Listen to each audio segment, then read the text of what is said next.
النهارده معانا الفيديو بتاع النهارده. اليد بتاعت الخلاط اتكسرت اهي، انقطمت، فجبنا واحدة جديدة وهنفك ونركبها كده ونشوف مع بعض ازاي. البنز دي بيتشال اهون، في مسمار هنا نفكه.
وكده بقى خلصنا تركيب الأكرة اهو. الأكرة شغالة اهي،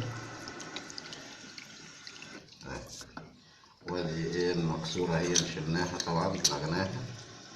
وادي هنا دي هنا هي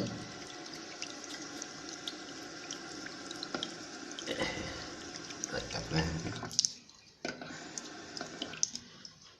وكده يكون انتهى الفيديو بتاعنا النهارده، ولو عجبكم الفيديو ادعمونا بلايك.